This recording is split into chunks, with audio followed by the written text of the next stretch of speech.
और आज हम बात करेंगे भगवत गीता की। तो मैं भगवत गीता के कुछ अध्याय के बारे में आपको बताऊंगा बस 2 मिनट में।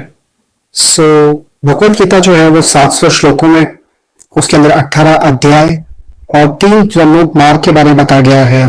वो है कर्म योग, ज्ञान योग और भक्ति योग। कुरुक्षेत्र युद्ध में जब पांडव और कौरव आमने सामने आए तो अर्जुन अपने गुरुओं, परिजनों और मित्रों को देखकर मोहग्रस्त हो गया। बस उसी समय कृष्ण उनका गुरु बनकर ये भगवत गीता ज्ञान हम सब में बांटा। भगवत गीता जो है वो 18 अध्यायों में डिवाइडेड है। जो पहला अध्याय है उसको कहते हैं अर्जुन विषाद योग।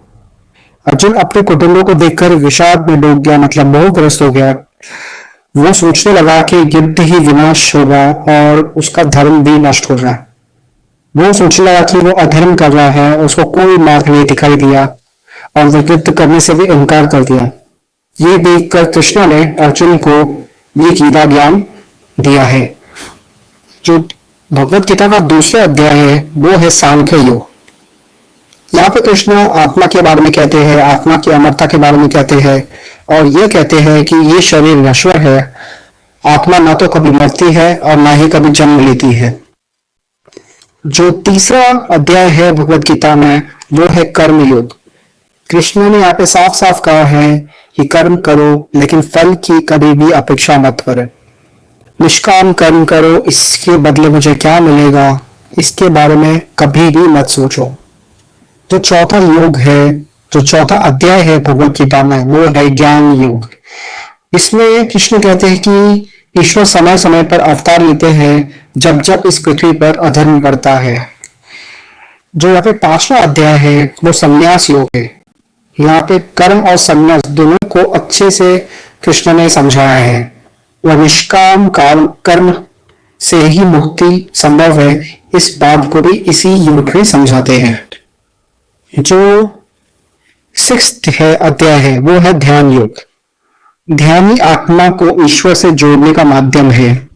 कृष्ण ध्यान के नियमों और विधियों को यहाँ बतलाते हैं। जो 7वां अध्याय है वो है ज्ञान विज्ञान योग। भगवान स्वयं को प्रकट करके ये प्रकृति, आत्मा और ब्रह्मा सबके ही कारण है, ये चीज अर्जुन को बताते हैं। जो 8वां है वो है अक्षर ब्रह्म योग। यहाँ पे मृत्यु के समय जो मनुष्य भगवान को स्मरण करता है वह मोक्ष को प्राप्त होता है, इसके बारे में अर्जुन को कृष्ण बताते हैं। जो 9वां अध्याय है वो है राज विद्या राजगृह योग। यह सबसे रहस्यमय और राजसी ज्ञान है।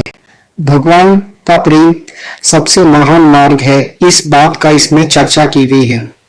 जो 10वां अध्याय है वो है विभूति योग।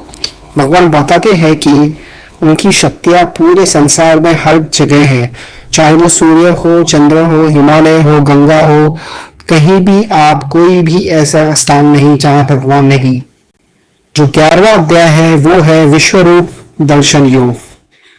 इसी समय भगवान कृष्ण ने अपना विराट स्वरूप अर्जुन को दिखाया था और यही बात अध्याय 11 में बताई गई है। जो 12वां अध्याय है वो है भक्ति योग। भक्ति को ही सर्वोच्च मार्ग बताया गया है। सच्चा भक्त ही अपने भगवान के निरंतर करीब पहुंचता जाता है अपनी भक्ति से, इसके बारे में इस अध्याय में कहा गया है। जो 13 अध्याय है उसको कहते हैं क्षेत्र क्षेत्रज्ञ योग। शरीर क्षेत्र है और आत्मा क्षेत्रज्ञ, इसके बारे में कहा गया है। इसका मतलब ये हुआ कि आत्मा जो है वही सब जानती है, वो कभी भी नहीं मरती, वो आपके हर जन्म में आपके साथ रहती है, उसको सब पता होता है। जो मरता है वो शरीर है, जिसको दर्द होता है वो शरीर है, आत्मा को ये सारी चीज नहीं होती है। जो 14th अध्याय है वो है गुणत्रय विभाग योग। इसमें भगवान 3 गुणों के बारे में कहते हैं। सत्व मतलब ज्ञान और शांति, वजह मतलब इच्छा और क्रिया, तमः मतलब अज्ञान और जड़ता। जो बंधन में रहते हैं वो तमोगुण में आते हैं। जो इच्छा और क्रिया में बंधे हुए हैं वो रजोगुण, और जो ज्ञान और शांति के मार्ग में है वह सत्व गुण में है। जो 15th अध्याय है वो है पुरुषोत्तम योग।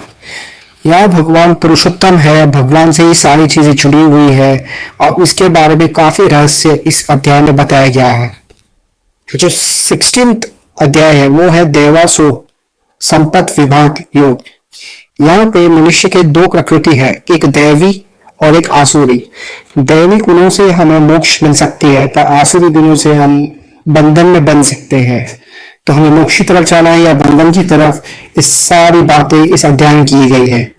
जो हमारा 17 अध्याय है, 17वां अध्याय, वो है श्रद्धात्रय विभाग योग। यहाँ पे 3 प्रकार की श्रद्धा बताई गई है, एक है सात्विक, एक है राजसिक और एक है तामसिक। भोजन हो गया, यज्ञ हो गया, तप हो गया, दान हो गया और भी बहुत सारे कार्य हो गए, उनको ये 3 कैटेगरी में डिवाइड किया गया है। और जो आखिरी अध्याय है जो पारा, वो है मोक्ष संन्यास योग। यहाँ पे भगवान मोक्ष को ही अंतिम लक्ष्य बताते हैं और मोक्ष की तरफ सबको ही जाना चाहिए अगर हम ये सारी बातें अपने जीवन में फॉलो करेंगे। धन्यवाद, जय हिंद। सब्सक्राइब करें, लाइक करें।